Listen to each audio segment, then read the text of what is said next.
the size of the actual sites. They're huge, huge. Biggest we've ever seen. It's really nice, super quiet, and just really big. This is a great place to stay. Hey guys, we just got back from an amazing campground. Really in the heart of RV country, just outside Napanee, Indiana. It's called Pla-Mor, right? Pla-Mor Campground. One of the nicer campgrounds we've been to. We're gonna do a full review on it using our perfect campground standards. We actually did a video on how to find a perfect campground. We're gonna link it above. So for those of you that are joining us for the first time, we are Endless RVing. I am Izzy, this is MJ. We are the channel that brings you the best in RV DIYs, product reviews, RV tours, and so much more. If you're new to the channel, we invite you to subscribe below, hit the notification bell, and if you're back for another video, we thank you for joining us.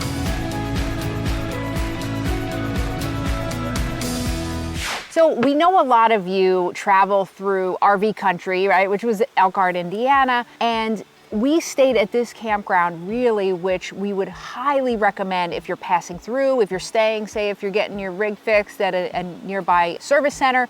This is a great place to stay.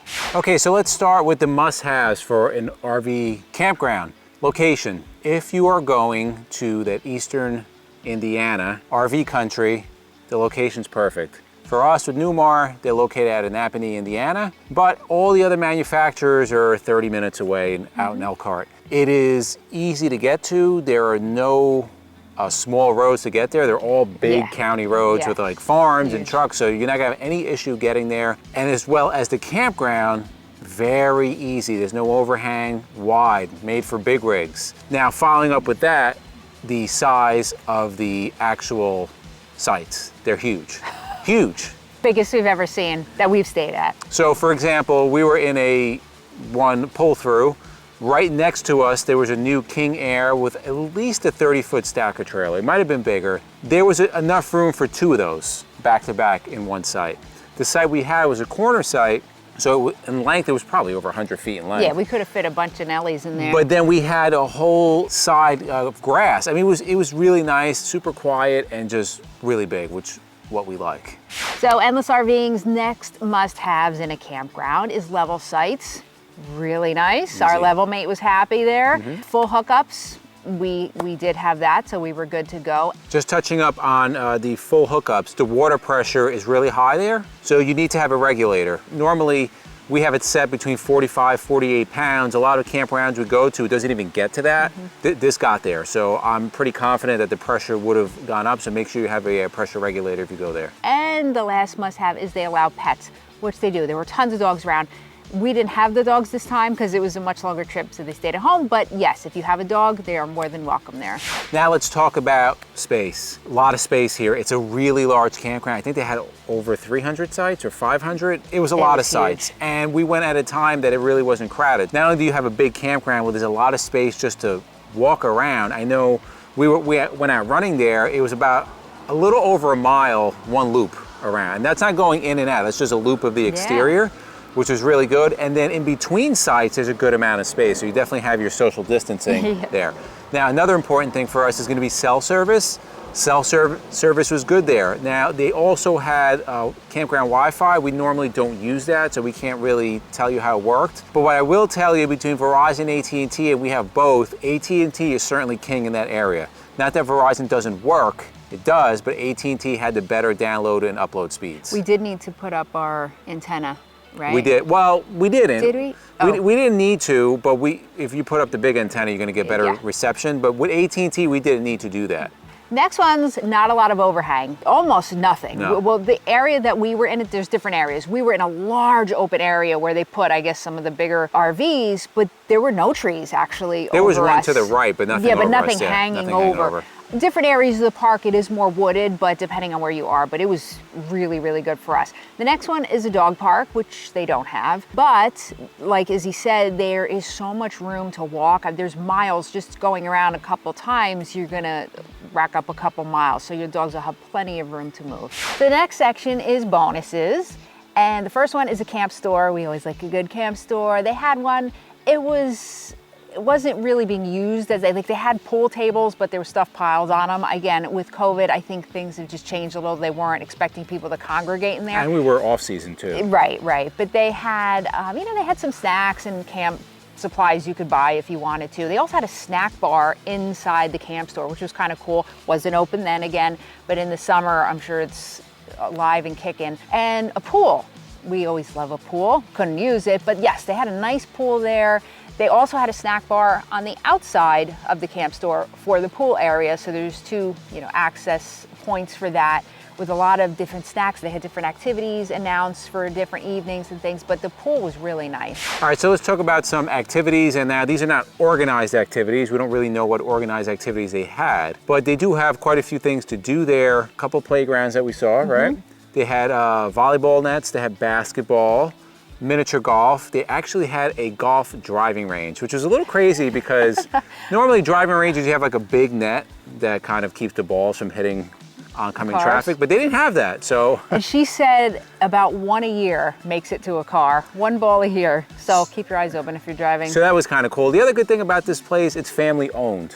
So the actual owners, they live on the grounds. They have a little A-frame house and they live there. So when you have an owner, it's more than likely they're gonna take better care of the place, and you're not going to a big commercial place or franchise. You got somebody that lives right there. They also had the little fishing areas, right? Yes, they have the a fishing ponds too. Correct. A couple of them. So lots to do. All right, let's talk about the scenery. Campground itself, nicely landscaped, very well kept.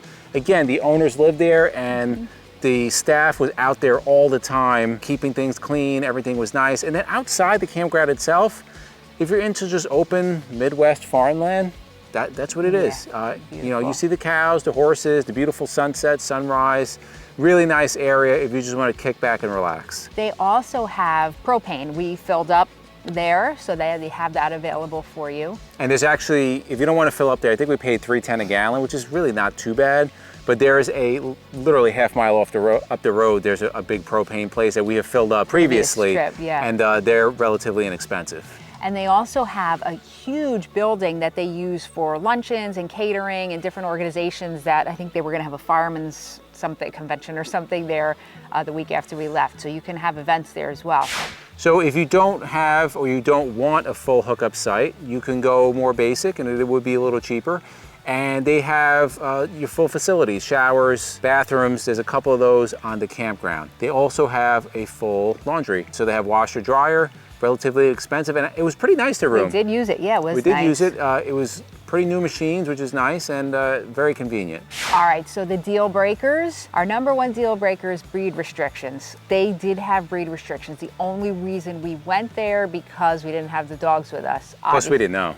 We didn't know until we got there, but they don't allow aggressive breeds. So, you can have your 5-pound Yorkie, trying to bite everybody's leg, but a nice, sweet pit bull is not allowed. Hey, what are you gonna do? So that's one. The next one was bad reviews. Now, the reviews are excellent on this. If you go on Google, it's like a 4.6 or something like that. And we were recommended to this by Theodore, who we were staying with his family for the first part of the week. They had stayed there before. And now talking about another big deal breaker for us if the place is not maintained. Now we're talking about actual facilities. They were all maintained.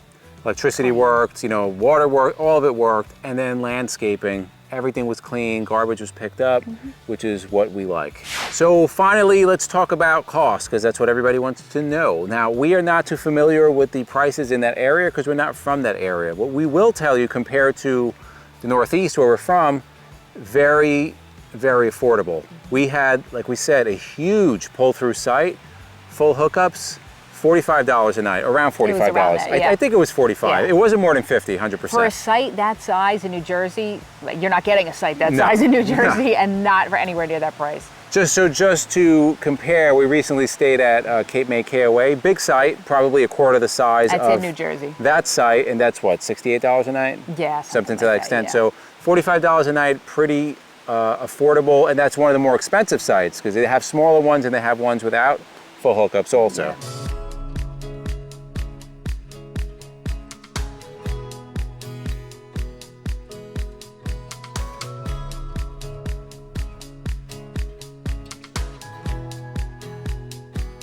So all in all, it was a really, really great experience. If you're coming into that area, you know, you want to you're getting your RV painted or serviced or whatever, it's really a great place to stay if you're not being accommodated at the service center. Really, if you are going to be in the area or if you've been to this campground, put it in the comments below.